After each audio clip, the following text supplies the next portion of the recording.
I got an echo up in here. I'm on my goddamn patio in my hotel room. This shit got an echo like a motherfucker. I think I'm gonna go outside and sit next to the beach. This shit echoing like a motherfucker. What's up, y'all? Yeah, I think I'm gonna go I think I'm gonna go sit out by the beach. It's just echoing like a motherfucker. Come on in here. Come on in here, y'all.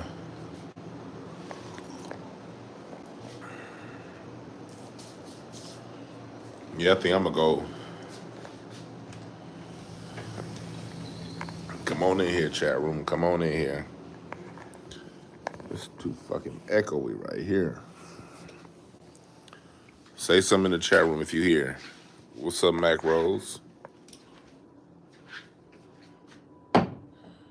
What's up, Mac Rose? What's up, everybody in chat?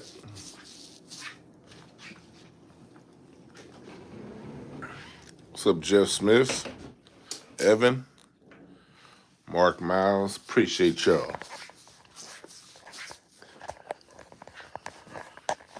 Give me 1 second. Where is my key? Where the hell is that hotel room key? There it is.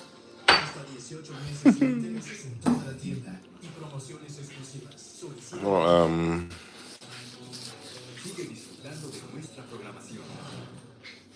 hold on, let me.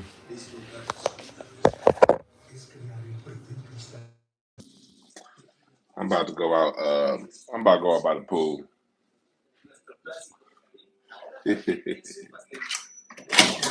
Yeah.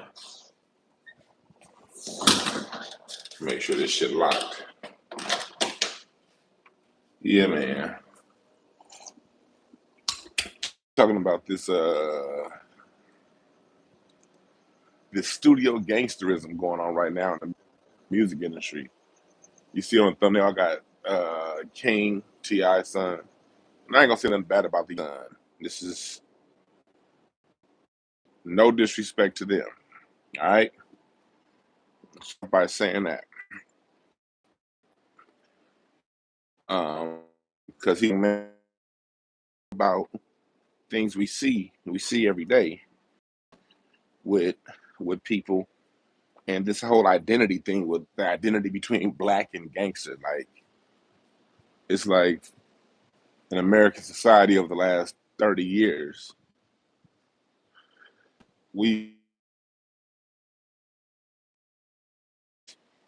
a tough guy, and so the young man is having an identity crisis. Let me stop. No, Chris Brown is having an identity crisis. Yes, he's trying to find himself. You know, everybody find themselves when it's time to find themselves. You know, so but we are going to use him as an example. That's where we at with it. That's where we at with it. All right. Now I'm gonna come on over here to my cabana. Losing coverage. I'm gonna go inside back inside my room. I'm buffering. Am I buffering? This shit keep buffering. I'm going back inside my room. But my room got a fucking echo. That's the issue. Where my room is, it's a goddamn echo. But at the same time, fuck it. Well, look how beautiful the moon is. Well, what if I sit over here? Let's see if it's buffering when I sit over here. Let's see if it's still buffering too much. Y'all let me know in the chat room. Y'all let me know in the chat room if it's buffering too much. Mm. Nah, that's gonna be bad. It's gonna be a bad area over there. Yeah. Yeah, I got a balcony, but that shit got a fucking echo. A loud ass echo. So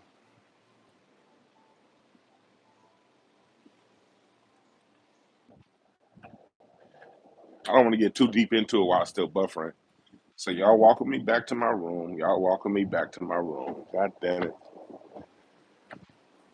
And this hotel pissed me off. I came way down behind this ugly ass building right here.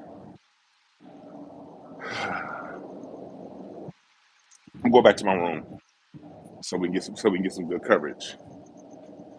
And when I get back to my room, we're gonna get started, all right?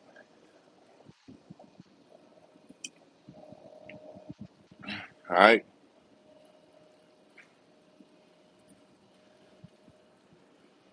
I'm getting to my room and then we'll get started. Bastards.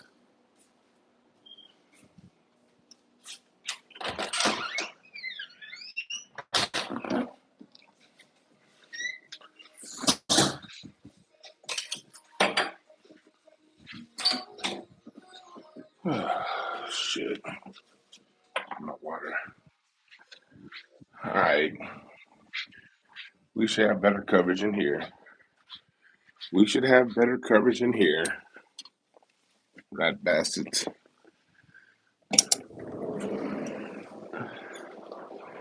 We should have better coverage in here.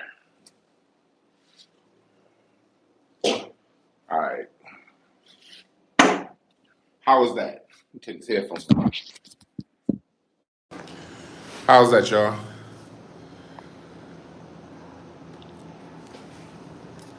That's better? Is that better to you? Is it buffering? Is it staggering? All right. So let me start back over. Let me know, do y'all hear echo? Because this echo is fucking pissing me off. Y'all hear echo? I'm good now? Do y'all hear echo?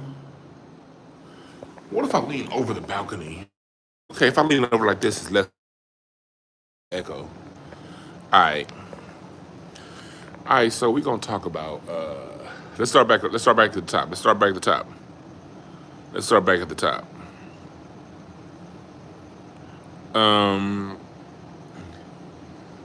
So again, we're not gonna talk bad about King T.I.'s son. We're not gonna talk bad about him. But Chris Brown, on the other hand, this is where it's come from. Let me give you guys a background. Why did I choose that topic? And moderators, you could tell them I start the topic at the 10-minute mark. Can one of my mods go back after the show and put in the comments when I start? 10-minute mark. And mark it so that the people, and I'm going to pin it, all right? Mark it and tag me. And say it in the comments and tag me. Well, don't tag me. I'll see it in the comments, and then I'll pin it to the top. Well, the big thing is with Tiny, with what's going on. For those of you who don't know,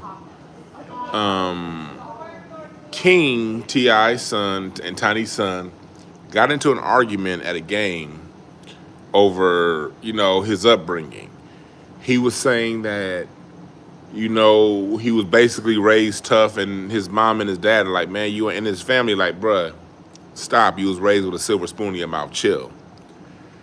And you see him arguing and mad, and what he was trying to do is he's trying to claim his gangster, He's trying to claim his gangster side. And he's raised partially by his grandmother because his parents are always. A lot of young black people do something that I saw in middle school and high school, where you people who had good family to be gangster. And so you see the young man, really, really, really putting 10 toes down in that. And mind you, he's talking about how tough he is and how no, I won't say how tough he is. He's talking about how tough his upbringing was. From shit buffer again. There we go. We back. I ain't gonna be here long, obviously. Put my headphones on and listen to some music over there by the ocean. But anyway, so you see him You see him doing that. You see him doing that. You see King. He's literally in a box. Literally in a box. Box seats are not cheap. And his family got the whole goddamn box. And from a box, he's trying to talk about how he grew up from the bottom and with no silver spoon in his mouth. And then on the other hand, you have Chris Brown. Shut up, chat room, y'all stupid. I'm in Mexico right now, so the internet ain't the best, all right? I'm in Mexico. Southern tip of Baja, California. I'm in Mexico, so excuse my internet connection. A nigga in Mexico right now. This nigga, they made this Wi-Fi. And the Wi-Fi out here was goddamn made with Reynolds wrap, tinfoil. I think I saw like a Reynolds wrap aluminum foil thing on top of the building saying this is your Wi-Fi signal. Nigga, whoever worked the Wi-Fi out here is on the tortilla chip break, nigga. That's what I'm dealing with. So you got that side, and then you got the Chris Brown side. For those you don't know,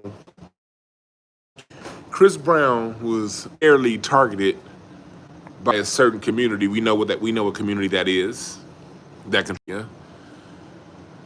Chris Brown was targeted by that group because Kanye has a new song where that particular group seems anti to that song. They labeled him anti-Semitic for just dancing. Dude was just dancing. Basically, in a nutshell, that I'm a prude. This all he's like, I dance for everybody.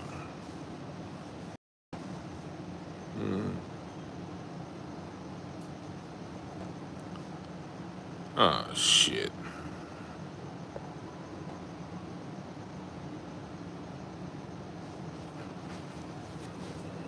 Let's see if I go back in the room. All right. Let me see if I come back inside, what it does. Let me see if the internet does when I come back inside. Let's see what it does from in here. Because shit's obviously tripping on the balcony. Let me do this. All right. I'm inside my hotel now, my room now. Let's see if the Wi-Fi signal's any better inside. Well, it shows I have 5 bars now. 4 bars. I have 4 bars, so I should be good. Anyway,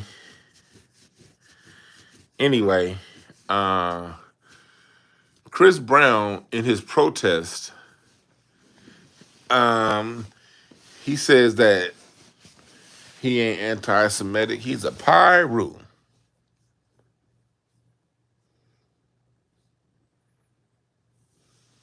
Yeah, I'm gonna step in this room right now because every time I step outside, this shit fucked up.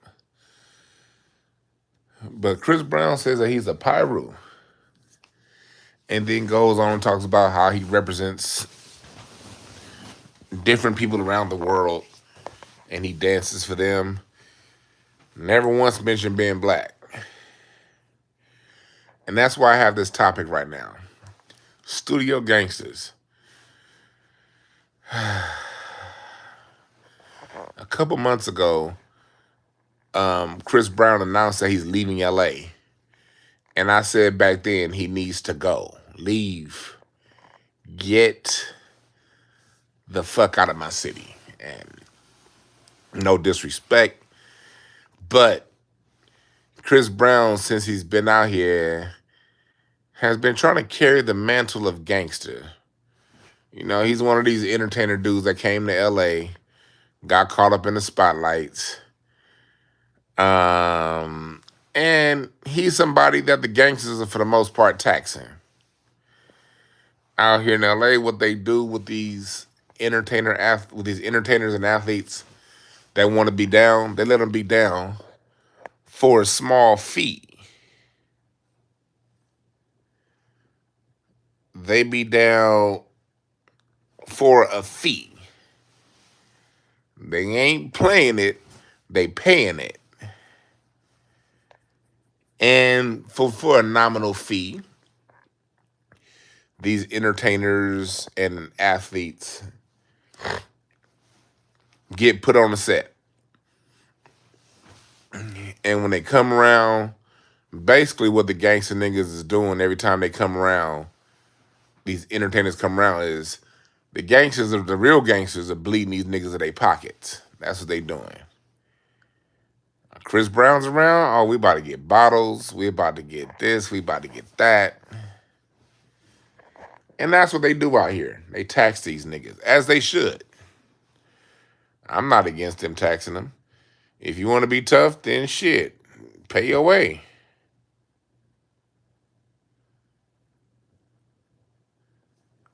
So it's a whole thing. It's a whole thing. Matter of fact, somebody in the chat room said Lil Wayne. Yeah, Lil Wayne pays his way. Matter of fact, I know one of them. I know the motherfucker. I heard the whole story about how Lil Wayne got put on back in New Orleans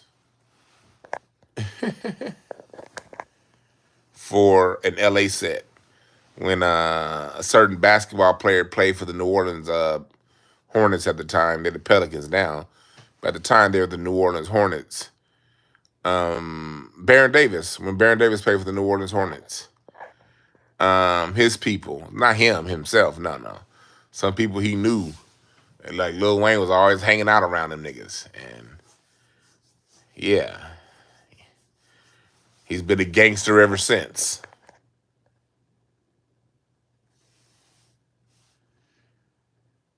And so what we have here, and so going back to when I said Chris Brown coming to LA, leaving LA. What happens is these people come to LA and they get caught up in that lifestyle. Now, don't get me wrong. Sometimes it's by force.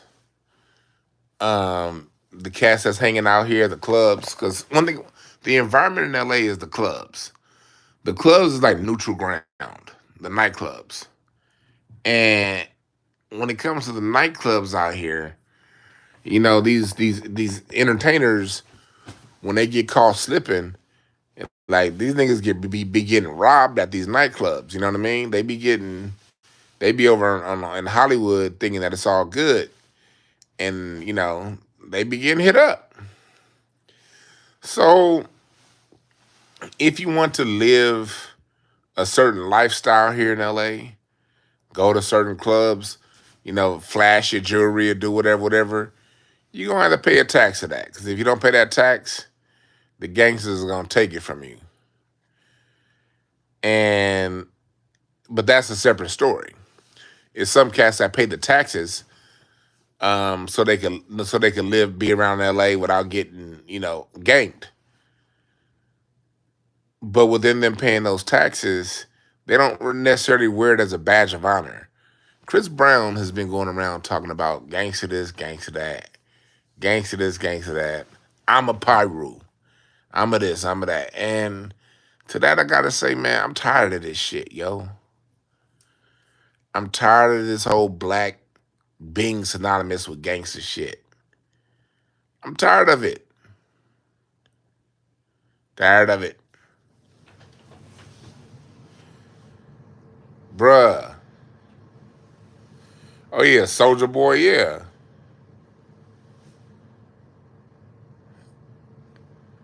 So, Bruce, that's what they get. They get protection when they get put on.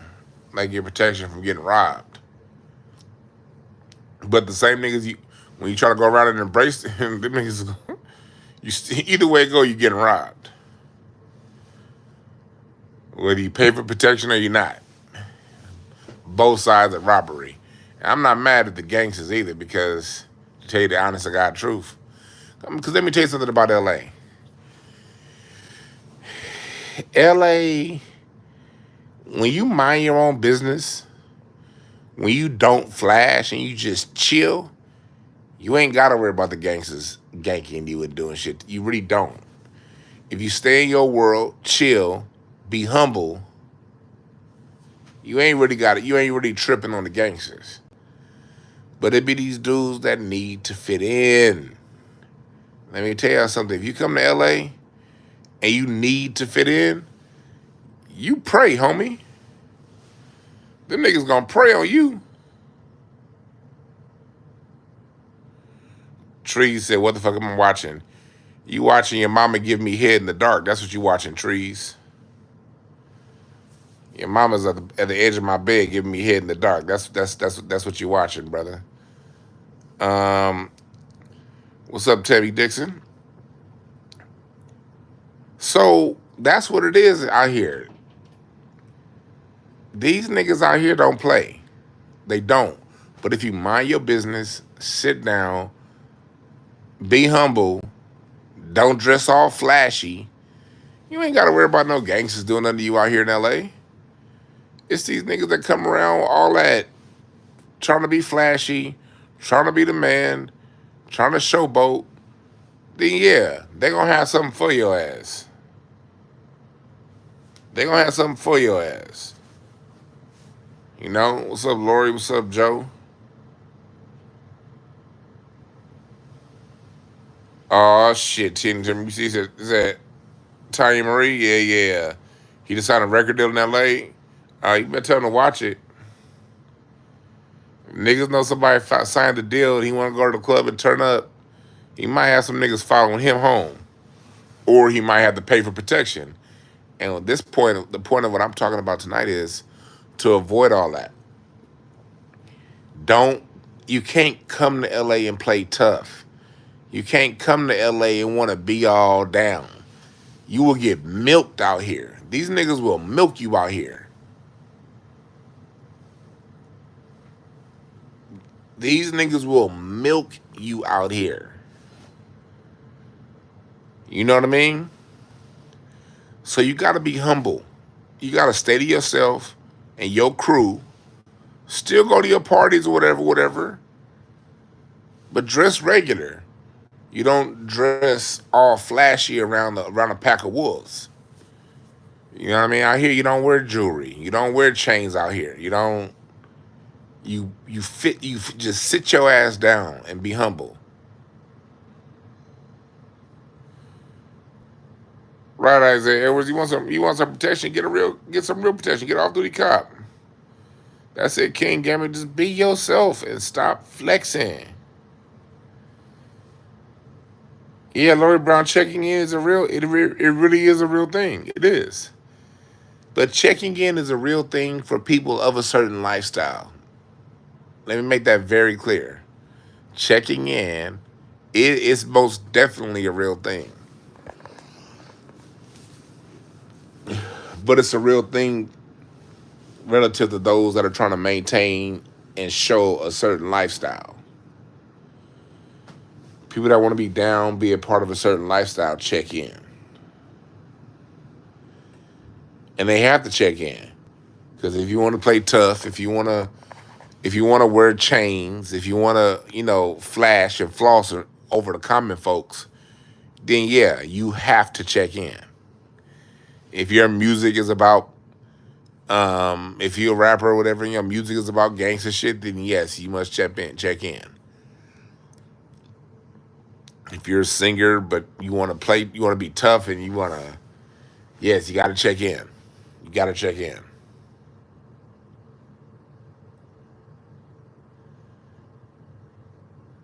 Daniel J said, what is checking in?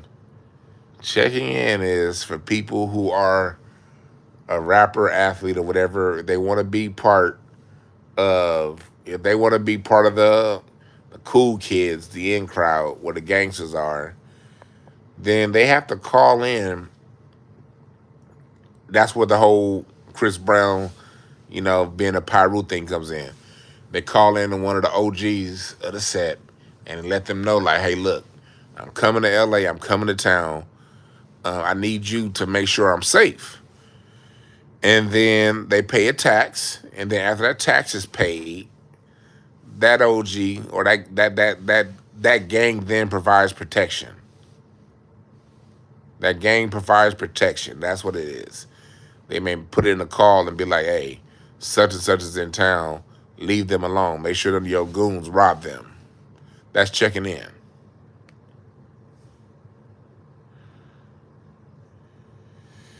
But if you come into LA to work, mind your business, have fun, fuck on a few of these little gals out here, and you just be in your world, you ain't gotta worry about checking in. You ain't gotta worry about none of that shit.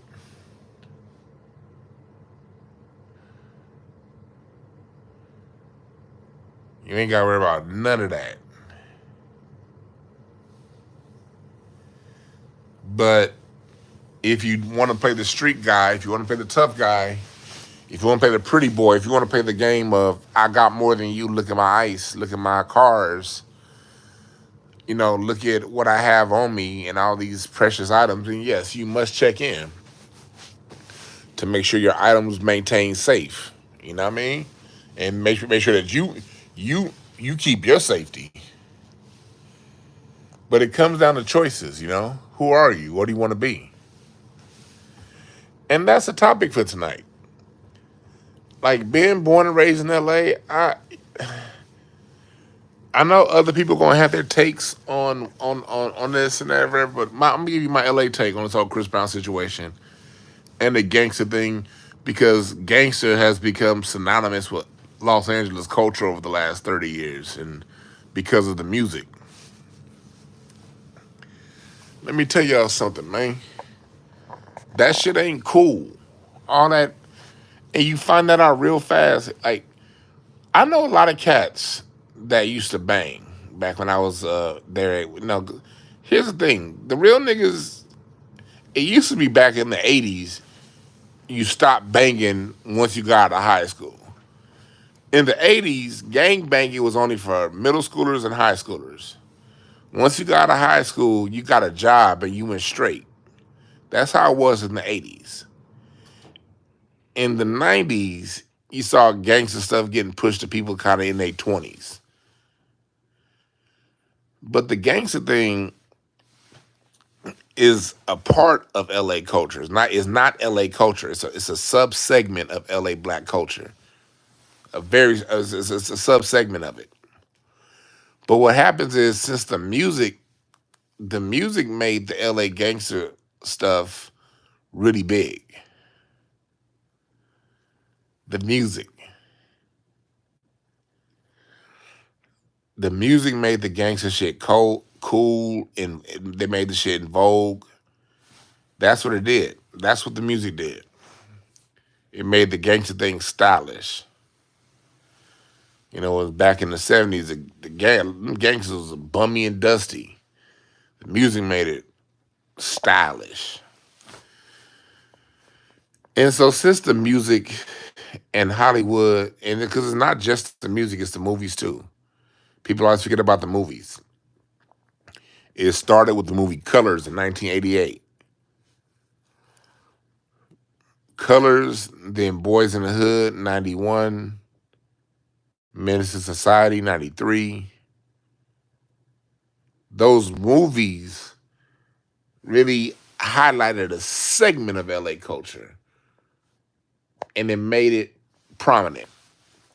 So what happened was, you ended up getting a whole bunch of motherfuckers who was raising two-parent households, wanted to be gangster. Motherfuckers who wasn't nowhere near the hood growing up. Now all of a sudden they claiming blood or crip or whatever. And I got an issue with it.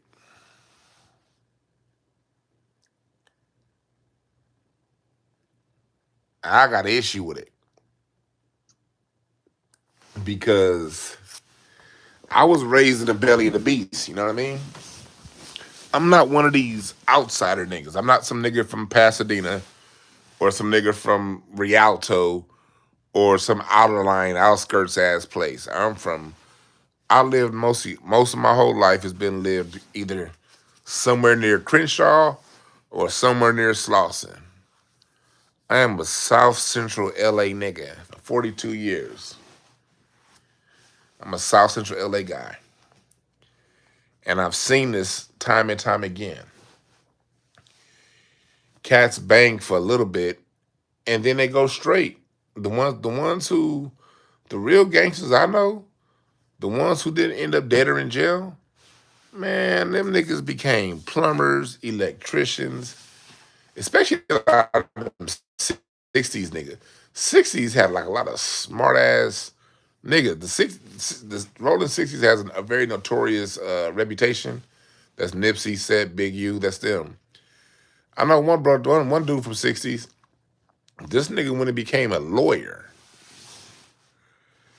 I know another cat from 60s, dope ass plumbing business. Got like 3 or 4 plumbers under him.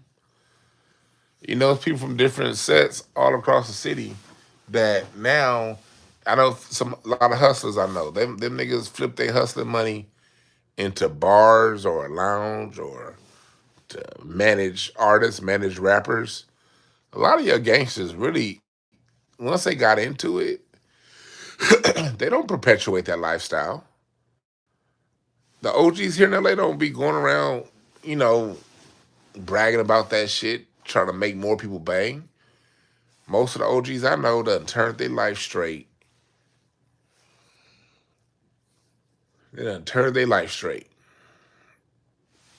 And they're good business people, really good business people.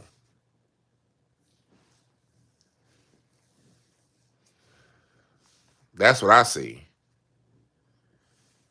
But at the same time, we got to deal with these fucking idiots that are entertainers that sing and dance for a living coming into my city thinking it's all good.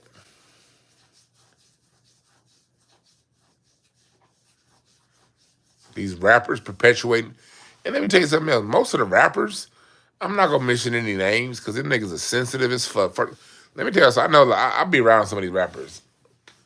I'm not gonna mention their names, and not because I'm scared of them like that, but because these niggas are sensitive as fuck, and they be having little bitch ass goons. They be like, "What you say about my homie?" And so you know you may recognize the rappers, but you don't recognize who his goons are. They come up out of nowhere. Most of your rappers that are out, most of your rappers don't do shit that they talk about. Most of these rappers, most of the rappers are, that's their brother, that's their cousin, that's their neighborhood, but that ain't their thing. Let me tell you something else about the city of LA and all the gangster shit. And this goes back to the 80s and the 90s when banging was really, really bad out here. It ain't like that no more now. But when it was really bad out here back in the 80s and the 90s, if you, even now though, if you had a special talent, the gangsters let you live. I mean, for real. Like the kid that could really hoop, they'd be like, man, why? The gangsters would be like, man, why you over here with us, man? Nigga, you can hoop. You better go to college and get that scholarship from hooping. Or, you know, I was known as the nigga that played the drums and played basketball. I never tried to be around that. But I remember I had friends that did. They'd be like, nigga, if you ain't cut out for this shit. If you don't take your ass to band practice, gangs during the height of the gang movement out here in LA, they weren't going around recruiting contrary to popular opinion. If you had some shit going on for you, the gangsters would be the first ones to be like, hey man, this ain't for you. That's something that they don't tell you niggas that's not from LA.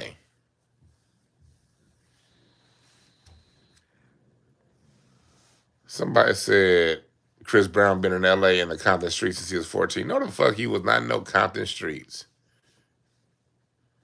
He was in a Chris Brown lived where the people with money lived. He didn't live in no goddamn Compton. If Chris Brown went to Compton, He drove there. It's because he wanted to go there. He was not living off of no motherfucking Castlegate and Alondra. I promise you. Chris Brown never lived on Greenleaf. He never lived. No. Stop it. Stop it. Stop the bullshit. And I know a lot of people who was 14 years old in Compton. And on none of them niggas bang.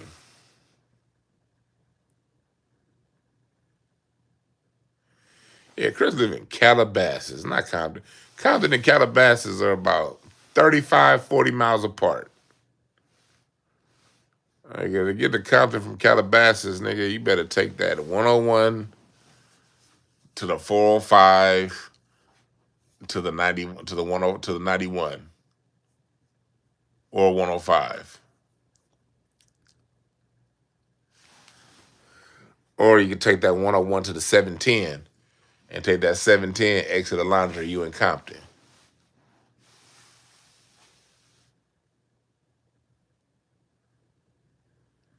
So you can be in LA and not be gangster. That's another thing. People that's a misconception. Oh man, he was in LA, he was around all them gangsters. Yeah. I spent my whole life around gangsters too. And I live my life, they live their life. I'm a musician. I'm around all these niggas, especially when I used to hoop. Nigga, if you a hooper here in LA, nigga, every park you go to got a gang. It's gangsters left and right. Remember when I was in my teens, in my 20s, hooping everywhere? Nigga, every park I went to, I had to. Every nigga I hooped with was a some set. You don't have to get involved. You really don't.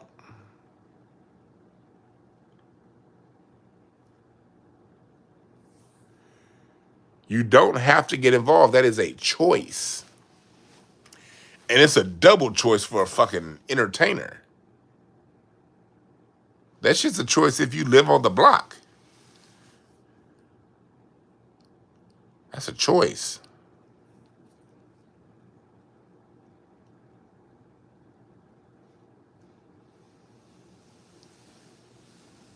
You know what I mean?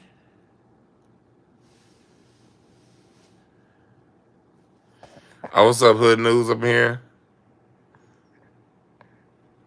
Nigga said Chris was singing YO at 16. Tell gonna say, excuse me, miss. You wanna know what really go down on that? Like, my nigga, I got Hood News in here to vouch for what I'm saying, dog. Like, Hood News is a legend here in LA as far as the information that he covers. Y'all know, y'all laughing at I said, yeah, you laughing at Hood News. Hood News is an LA legend. That nigga's pictures painted on Crenshaw and Slauson on the bank. This nigga's a certified LA legend. He'll be the first one to tell you. Man, that banging shit is a choice. It's a choice.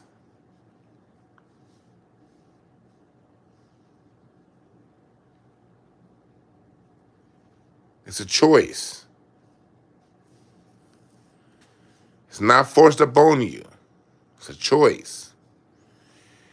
And I'm just tired of because LA, man, we got so much more to offer here. We got so much more. You can get some rap, but you also got LA is also a hub of jazz. This is also the home of R&B. Nigga, that's what people forget about LA. LA is the home of R&B. R&B doesn't take off as a genre without LA. And so LA, you got your gangster rappers. You also got your R&B artists and your jazz musicians. Terrence Martin and Nipsey from the same neighborhood. Terrence Martin decided after getting caught up on some gangster shit, he decided to go straight and play jazz. And guess what happened? The gangsters supported his decision to play jazz. That's why 504 goes, so if you're a civilian, stay out of the way. You good here in Cali.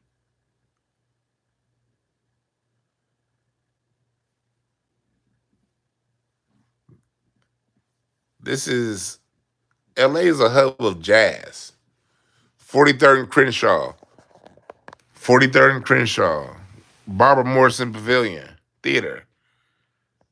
The World Stage Theater in Mer Park on Degnan produced everyone from Anderson .Paak to Terrace Martin, Kamasi Washington.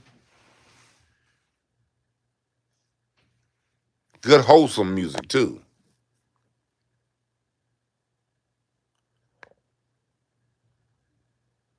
Good wholesome music. That LA jazz and R&B. I mean, I'm live, T. Hold on. Let me see this text. Uh, so LA, this is a place. This is a place that can foster whatever you into.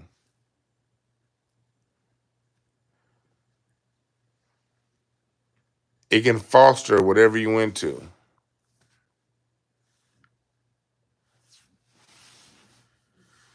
Anderson's .Paak is from all over Southern California. Just listen to his albums. His albums tell you where he lived: Ventura, Oxnard, Malibu, Venice. But Anderson .Paak sharpened his musical skills in Leimert Park.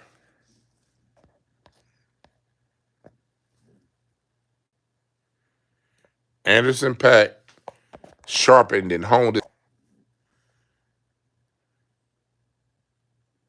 All right?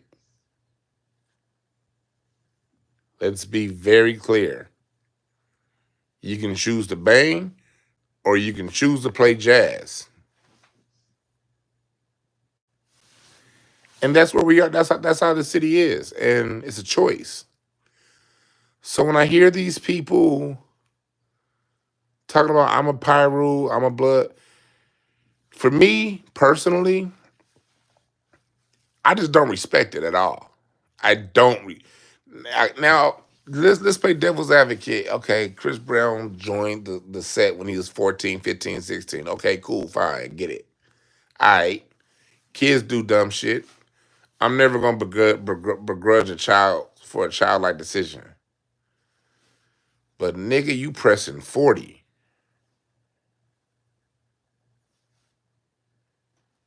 You pressing 40, nigga. At what point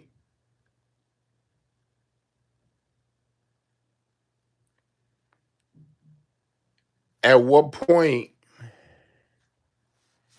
at what point do you say, okay, enough is enough? At what point? All right, I've had my time as a gangster. Now it's time to be a man.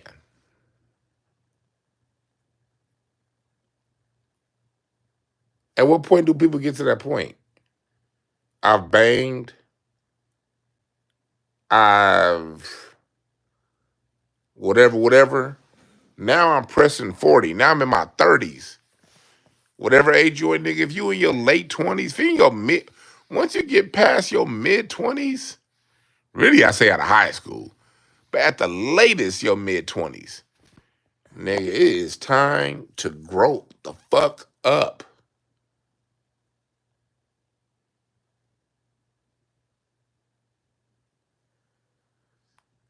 I look at my cousins, man, like my family, all my family, man, my family is gangsters, y'all.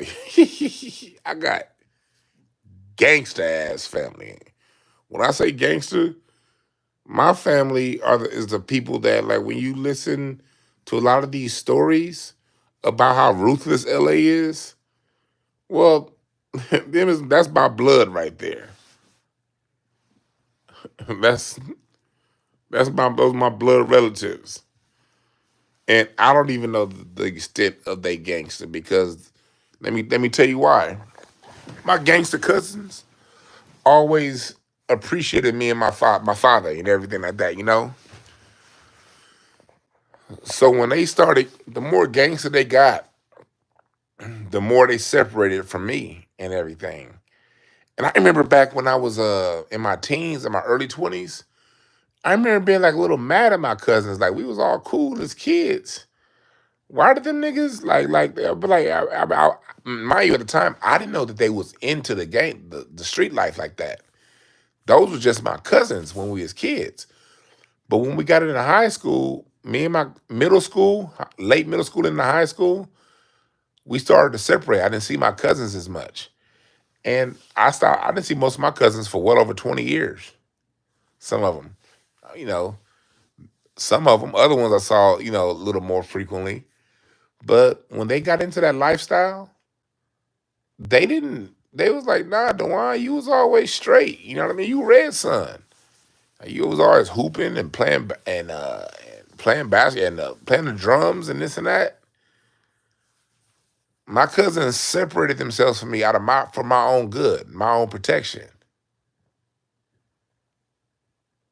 Like these gangster niggas they're not as ruthless and heartless as people make it seem.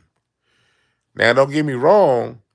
Every hood got a few shitty cousins. I ain't saying this is pure. Every hood got a shitty cuz, a handful of them, where these niggas are just ruthless, sorry, and ain't shit. Every hood got that too. But for the most part, these cats got their heads on straight. And all my gangster cousins, the minute they can get out, they got the fuck out.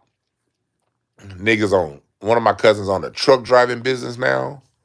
One of them is a professional painter.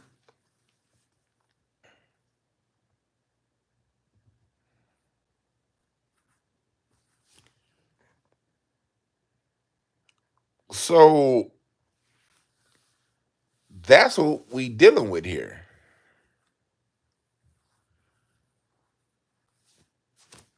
Someone has got a question. Hold on, y'all. Remind me where I was. Give me a chat room. I'm talking about gangsters. I just got a super chat. I just got a message for my listeners real quick.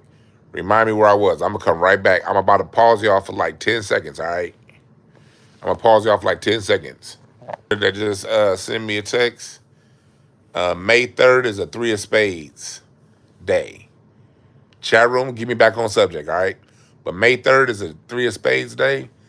3 of Spades is the wanderer. Somebody, that 3 of Spades person is probably so goddamn talented. They don't know what the fuck they want to get done in life because 3 of Spades people are great at everything that they try to do, which makes it very hard for them to decide what to do. That is a card of indecision. So for those of you who don't know who I'm doing, I'm also a card reader. Somebody's just super chatting me. I want to answer their question real quick, then I'm gonna get back to the topic. 3 of Spades is somebody that's very talented, has a hard time focusing, but when they focus, they really good at what they do. Very indecisive. So when they get past indecision, that's where everything is for them. Now back to the topic. But the gangsters, man, the gangsters out here, like, this shit really ain't no joke. It's not a joke. It's not a joke out here, bruh. And so there, it bothers me. It bothers me when I see people perpetuating that.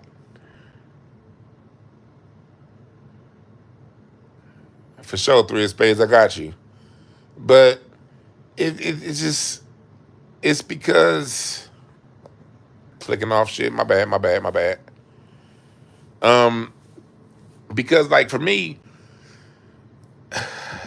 being raised in the belly of the beast, I seen too much, man. I've seen too many people get killed. I've seen too many people go to jail. I've heard that cry of a mother losing her son. Let me tell you something. That cry of a mother losing her child,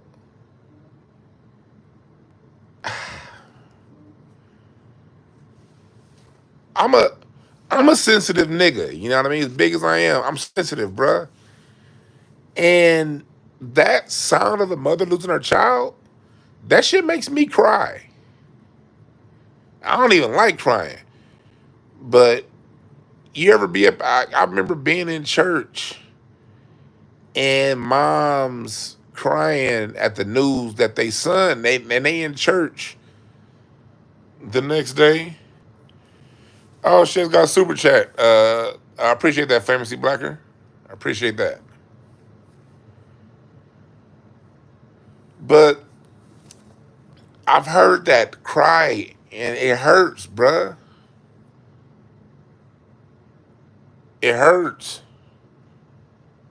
to hear mom cry over her son that got that she lost over a trivial ass street war that's perpetuated by the LAPD, the entertainment industry, and I put the police department and the movie industry ahead of the music industry, the propaganders. That hurts, man. That ain't nothing to be. That ain't that man. Look, man, that ain't nothing to play with, man. These people be like. I remember this. I'm gonna give y'all a story real quick about this so-called. Yeah, that's a dope ass super chat. Yeah, thank you. Let me tell you something about this. Is one dude I know. And you probably can look. You probably can still look the story up in the LA Times because it's happened like in 2006, 7, sometime around there. 2006 or 7. My memory goes by the cars that I had. Like when I want to remember a year, I got this, all I got to do is remember what car I was driving because I could never keep a car more than 2 years. I think 3 years is as long as I've ever had a car. But '06, '07, '08, that's when I had an Audi A6, brand new Audi A6. And I remember being in my A6. So it had to be '06 because I had just gotten the Audi wasn't that old, so it was 2006. I was over to my homeboy's house. And over his house, my boy Rich's house is where we'd all kick it. And so the squares and the gangsters alike kick it at Rich's house. Cause my boy Rich was just a funny ass nigga. Nigga that had all the jokes. And he used to live off Crenshaw and 43rd. Right behind that 7-Eleven. For those of you who are in LA, that y'all know that 43rd and Crenshaw, where there's some McDonald's on one side of the street, and on the other side of the street is like Daddy Days. Well, Daddy Days ain't there no more. It's gentrified. But back then, Daddy Days and that 7-Eleven, before that 7-Eleven, there was something else. My boy Rich used to stay like right behind that. And this is what happened, man. Like, this is one dude I know. He went to Cal State Northridge with me. He was a little bit younger than me. He was like 3 or 4 years younger than me. But he went to Cal State Northridge. He's a good kid. But this nigga decided to start banging like in college.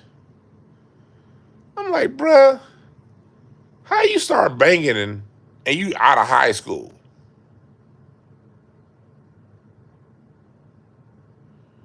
How you start banging out of high school? Well, anyway, we at Rich's house one day, and this was right around Easter Sunday. I think it was Easter Sunday. It was Easter Sunday. I remember after I left church, we went to Rich's house to smoke.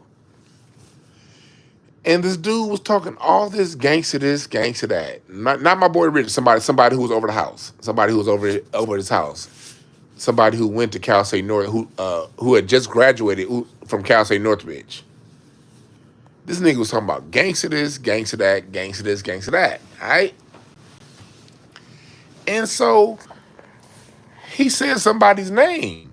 And that person's name, the person whose name he said, someone else, this chick that was over the house, she knew that nigga. And now here, the women set you up. They'll set you up. But this dude wasn't set up. He walked into it. He wasn't set up. He walked into it. He was saying he gangster this, gangster that. He was saying he whoopty wham, boomty bam to this nigga, this and that nigga. And so one of the chicks that was in the house, She called one of the motherfuckers. Mind you, so dudes talking about gangster this, gangster that. Me and my boy Rich, we leave out the house to go pick up some food. We go down to Carl's Jr. over on La Cienega and Rodeo. We go to the Carl's Jr. on La Cienega and Rodeo. We come back and we see, oh boy, he's gone. And we like, where did he go? And old girl was like, that nigga got to talking a little bit zesty. He got to talk, not zesty, zesty is game. He got to talking a little bit aggressive. He wasn't talking zesty. Zesty was the wrong word because he wasn't talking that shit. But he got talking a little bit too tough. And so she called the nigga that he was talking about. And so dude, when he found out dude was on the way, he left. He leaves, bounced by, he's gone. The next Sunday,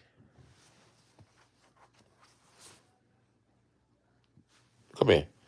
The next Sunday, that nigga, you want to be in here? Or you gonna be in there? Yeah. You gonna come in here? Well, I need to be. Well, no, I mean, go wherever you want to be. Just, I'm gonna be in the other room. Just, if you're gonna be here, I'm going there. Okay. Yeah. All right, let's switch rooms. All right, let me get my headphones. Hold on, y'all. Let me get my. Hold on.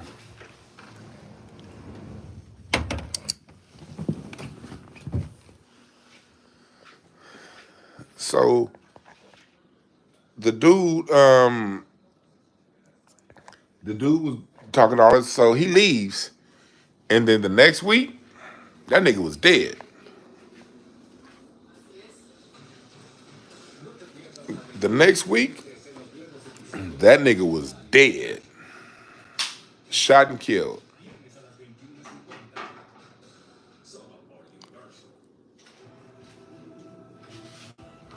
Gone. Because he wanted to play gangster. Didn't start banging until after high school. Got to running his mouth.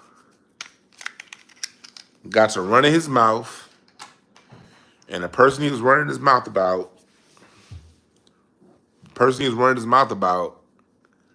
happened to know somebody who was in that room. And I don't know who the person was, but all I know is homie ended up dead. And I don't know if it was directly connected to that. I heard the dude that killed him ended up getting caught, and he's still in jail now. But dude ended up dead, and he didn't need to die.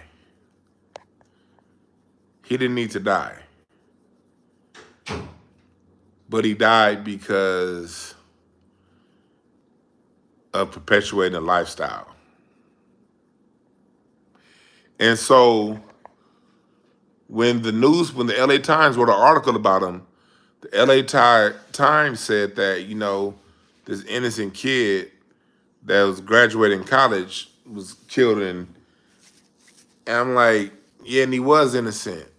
Because he didn't do nothing to nobody. He just was running his goddamn mouth. But that's what this city is. That's kind of what this city is. Shut the fuck up.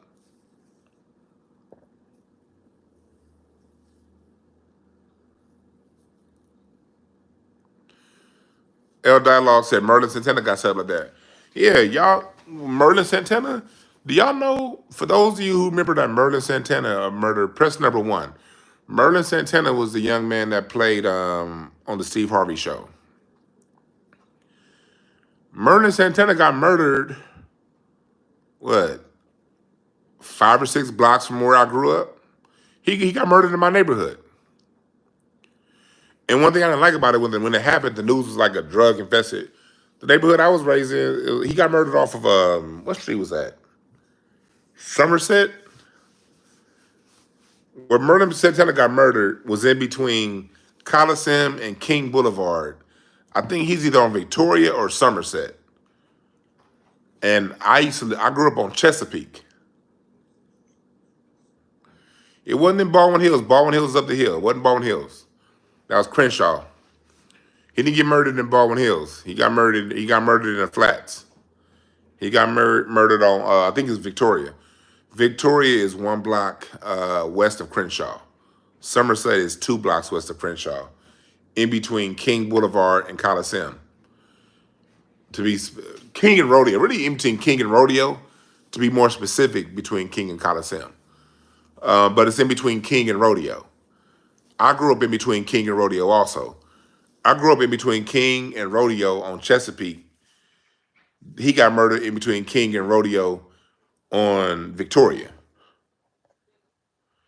And that, like, LA has pockets. Like where we were, I grew up in the houses. And in the houses, it wasn't where he got murdered, it was very quiet where he got murdered. Very quiet. He got murdered if y'all look up the Baldwin Hills Crenshaw Plaza, the mall, he got murdered like a block over from the mall.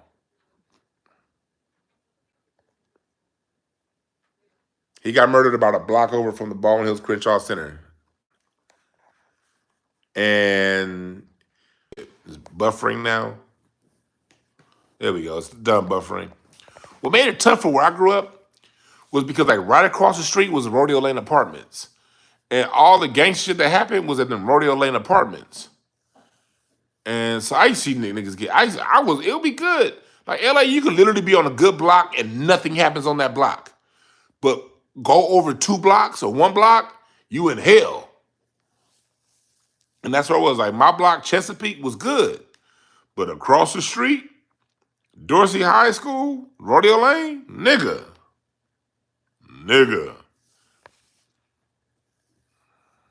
Yeah, he was set up.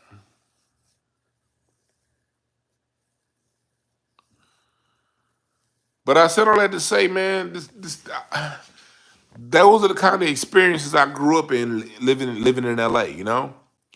The dude that used to live next to me, he was a Crip and I lived in the Blood neighborhood.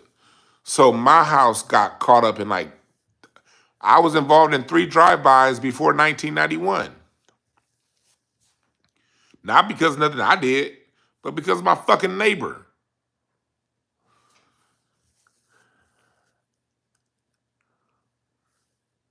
I seen a lot, man. Like, and I grew up in church, you know what I mean?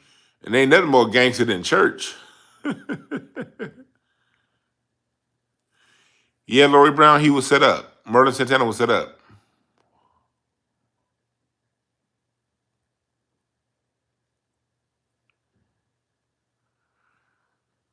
So, you know, and so, like, those of us who grew up in the belly of the beast, we don't play with that gangster shit. We don't. And let me tell you something else. We're the majority. The gangsters are the minority. The rest of us who are squares, who didn't bang, we're the majority in South Central. They'll try to make it seem like everybody gang bang. No, everybody don't gang bang. Nigga, matter of fact, when I grew up as a kid, when I see niggas banging, I looked at most of them gangsters, them niggas was losers in my opinion. I remember back when I was 15, I thought being a gangster was you was a fucking loser to be a. Now I got it if your family, sometimes people have family situations where the gang was the family. I ain't talking about y'all. There's a lot of people when that crack hit here in LA, they didn't have a family. So the gangster lifestyle, and that's another thing about the gangster lifestyle. We got to know a little bit more about it. A lot of these cats weren't running to kill people. A lot of people, your real gangsters, they weren't running to become to bang so they can start killing people. They was running towards family. The gangster lifestyle in LA was a sense of community. It's a sense of community. It's community.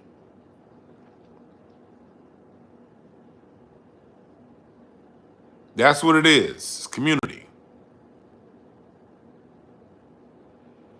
And the people are running towards community. Children There's nothing. I got one cousin. I got two cousins. Do you know I got two of my cousins was put on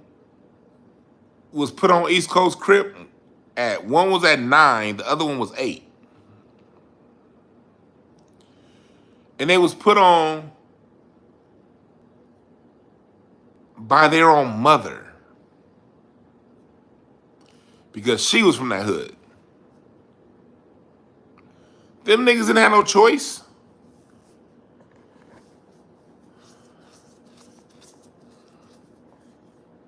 Seven and 8 years old got put on the set.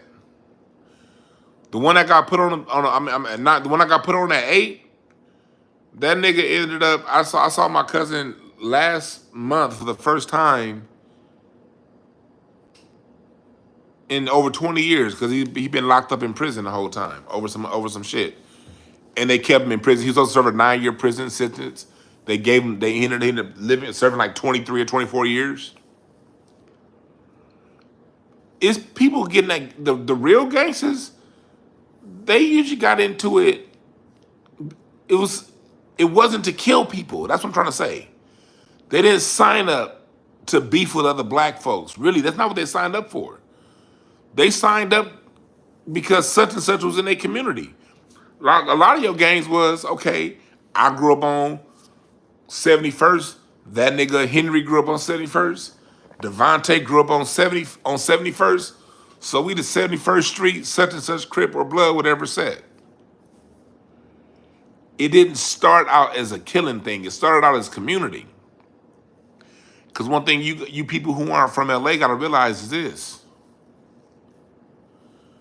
We got done a number on us. We were the guinea pigs. We were the experiment, LA, of the crack era.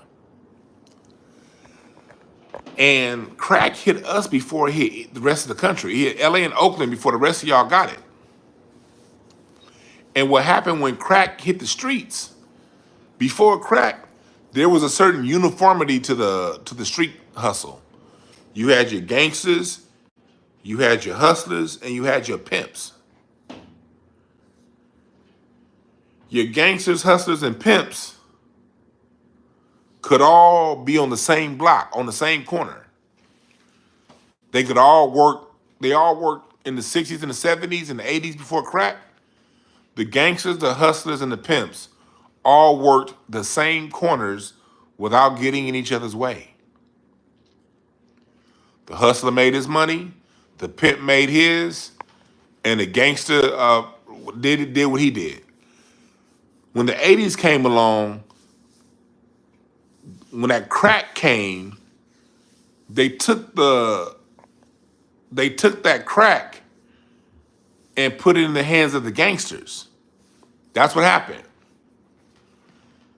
The drug dealers all of a sudden couldn't get a connect. The drug dealers didn't have play on the crack. The drug dealers were still doing heroin and that kind of shit, but the crack, that got put in on the streets to the gangsters. And we as a people got a number done on us here in LA. We didn't know what was going on. This was happening for a few years before NWA. NWA dropped 87, 88, sometime around there. This shit started happening in 82, 83. So this is the environment of LA that breeds NWA. That's what was going on. The drugs got put into the hands of the gangsters. And in the drugs getting put into the hands of the gangsters, what happens when you have an illegal economy? Let's just talk political science here, okay? Let's just talk political science. You have an illegal economy, drugs. If somebody steals or does some wrongdoing, you cannot call the police in an illegal economy. So when you're dealing with an economy where there's a lot of money involved, territory, You're going to get a lot of killing. Same thing happened in the 20s during Prohibition. If you want to see high murder rates, the murder rates during Prohibition between white folks was way higher than it was in the 80s between black folks. But when bootlegging became a thing because alcohol was illegal, the rise in gangsterism in America rose. All those gangster movies that people love to watch are all in reference to the Prohibition era. Not all, but most of them. So that's what happened.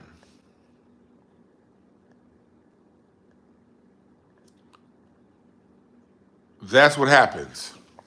An environment is created. And in that environment, people are going to get sucked in. You like hearing people all talk about, well, they could have did this and they could have did that. Well, yeah, whatever. You also don't have that person's upbringing and what they had to go through in life to make whatever decisions they had to make. Another reason why the gangster thing is so big here in LA is the gangsters, the gang banging started because LA is very racist.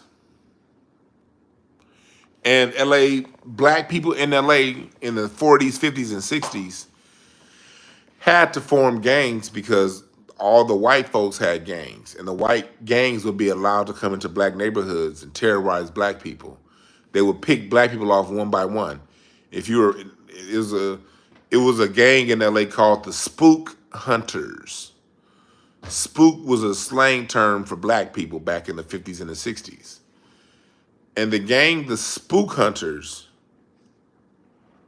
will roll through South Central LA and look for a black one, usually a black woman or a black person by themselves. And they would get out, they would sometimes kidnap those black folks or get out and beat them and then get back in the car with the help with a police escort, get their ass back on the other side of town. So the black residents of LA formed gangs to protect the neighborhood because the police wouldn't protect it. And people were coming into our neighborhoods picking us off one by one. See, LA, we're not like a lot of you. See, you niggas on the East Coast and the South, once you leave your city, first of all, there's a lot of black people in your city if you're on the East Coast or in the South. A lot of black people in your city. But when you leave that city, there's another black city right down the street. We ain't got that here in LA. We on our fucking own, the black folks. The nearest set of black people is in Oakland. And Oakland's a 6-hour drive from here. So black Americans in LA, when I was on the East Coast, y'all got like New York, Philly, Baltimore, DC. All that shit's like lined up in a row. You could be in another black city in 30 and 45 minutes. Hour and a half max. You leave one black city, go to another one. So y'all don't understand what we deal with out here. We don't have another black city to go to for thousands of miles. Same thing with our brothers in Oakland.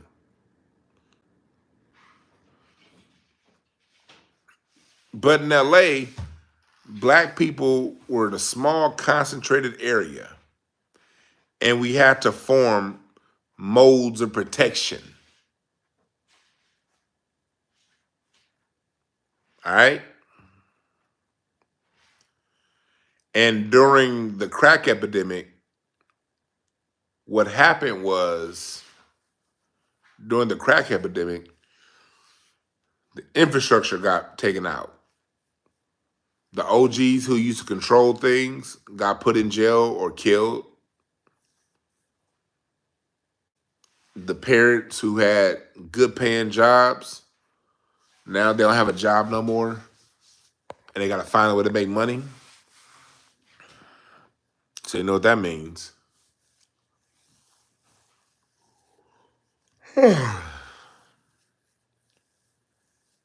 So that's the environment.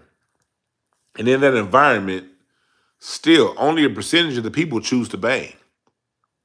The majority of people from those environments don't bang. But it's called social engineering. You create the environment, you'll get enough to fall for it.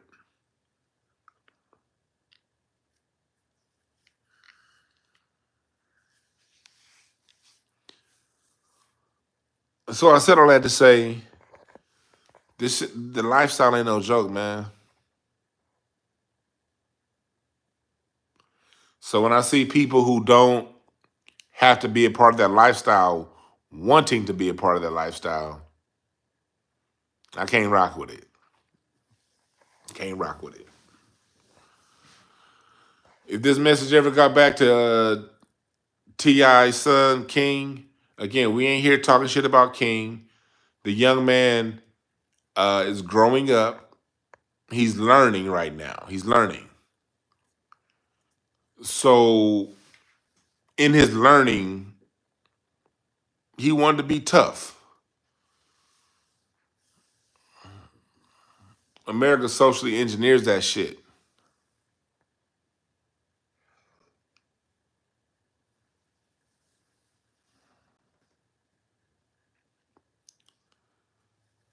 So that's what it is.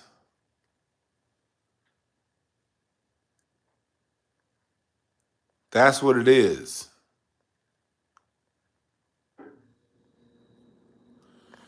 Time Marie says Snowfall. Yeah, people watch Snowfall. For me personally, that the whole banging thing is so real to me. I can't even watch Snowfall. I've never watched Snowfall. I've never seen an episode of Snowfall. Why?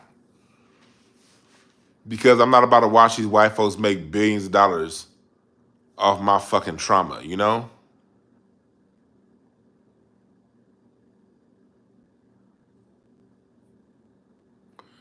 Most definitely, Dano Jack. Salute to you, brother. I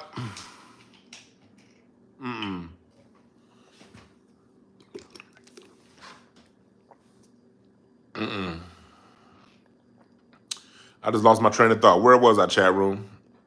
I went and picked up this water and lost my goddamn train of thought. It happens that fast. I'm not even smoking.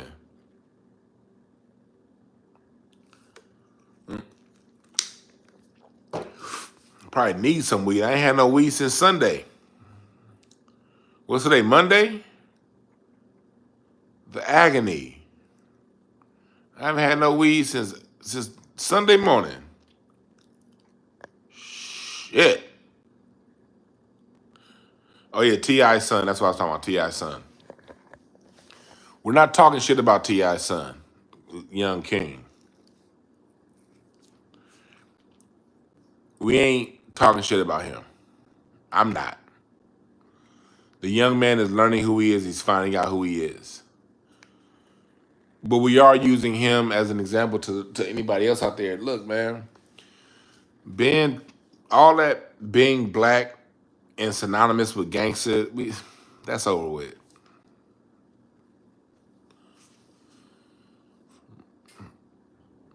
Time to make being black synonymous with being inventors. It's time to make being black be synonymous with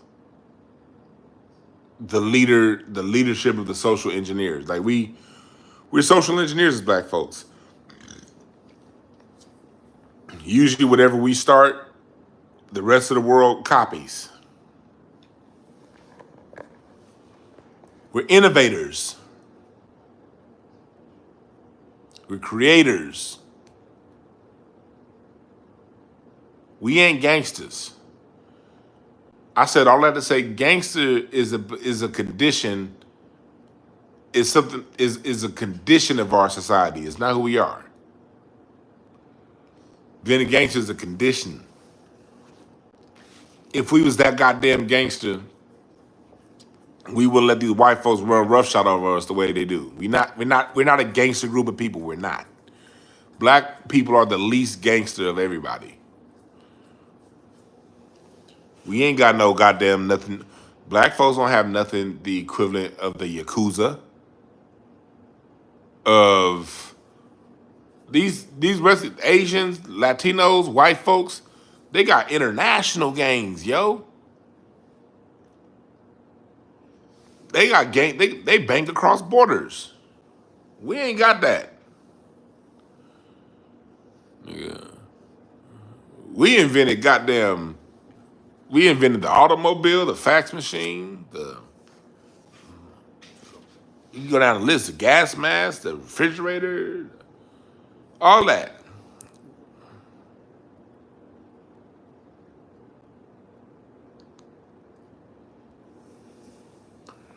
Oh shit.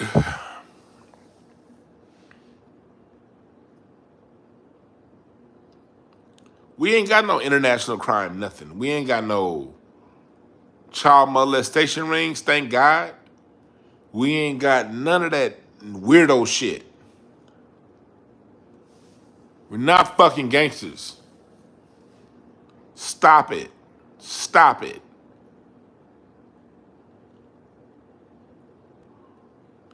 Yeah, the Chinese triads. Yeah, we're not a gangster group of people. We're not.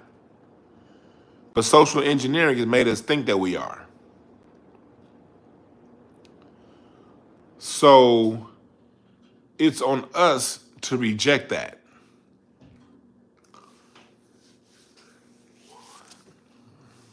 And I wholesale reject it.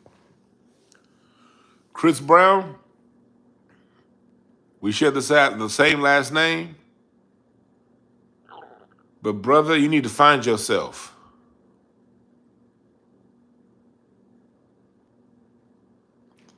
Not who you are as an entertainer, not who you are as a public persona, or to your. You need to really, really find out who you are, brother. Because I think once Chris Brown realizes who he is, he's going to realize that being a gangster is way too small of a vision for him.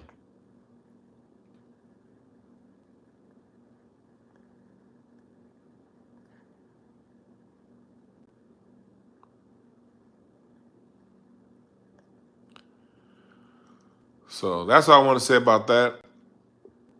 I'm about to get up out of here, y'all. But I want to talk to y'all from here. I'll be back. Well, I don't think I'm not gonna be live tomorrow night. I think tomorrow night I'm be on that mushroom trip. A mushroom trip with a full moon tomorrow.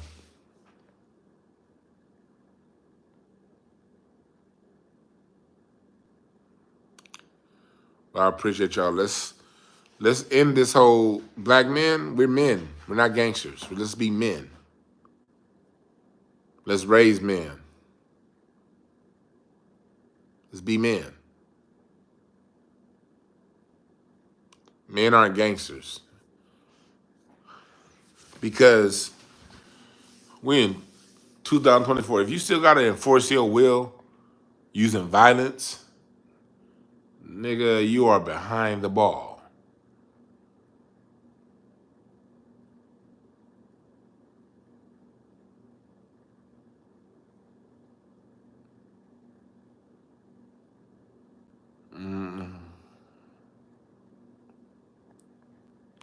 So that's what it comes down to. We gotta, and, like I said, and as far as the gangsters I know, most of them niggas are living honest lives and raising their children now. They are. They really are. The ones that don't end up dead in jail, all the gangsters I know that make it past the age of 30 without being dead or in jail, those are some of your best business owners. Those, they raise their families and they spend their time telling kids, don't do this.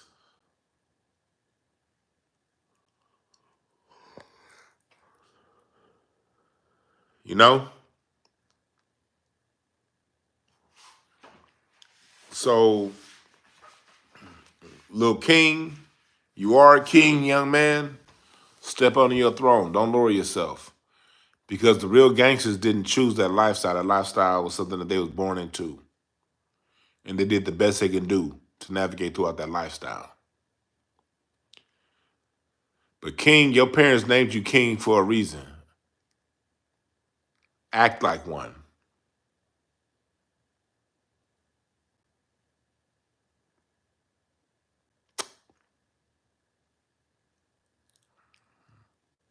Chris Brown, you too fucking old for that shit. Be a man now. Be a man. Be a motherfucking man.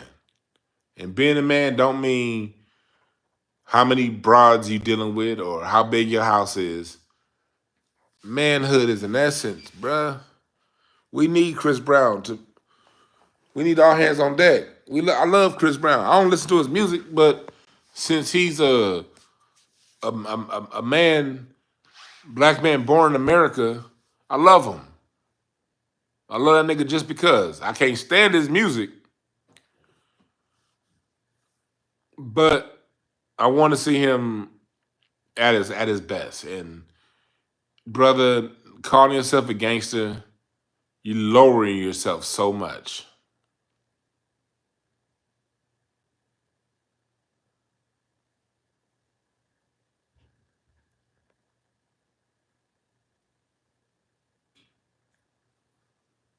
All right?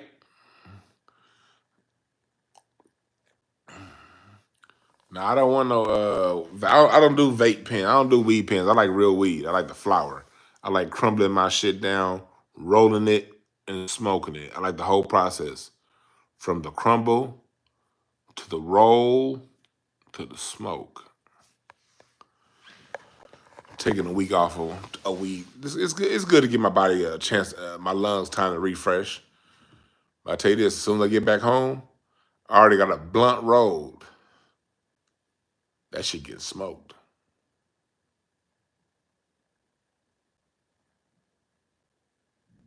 What's up, Marquise?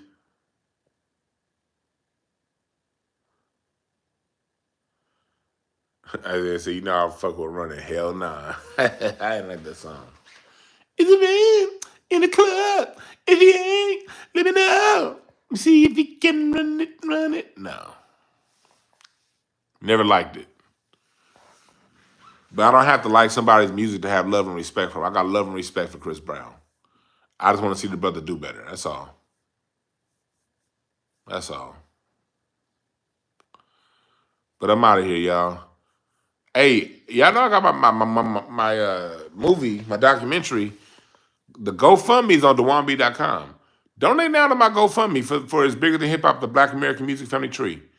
Go to my website right now, DwannBrown.com.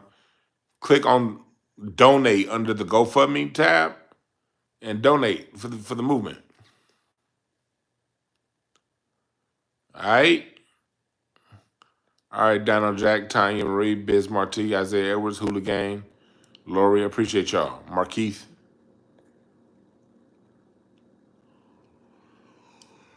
I'm starting to get tired, y'all. I holla. Remember, there are no perfect messengers, only perfect messages for those willing to pick up the game.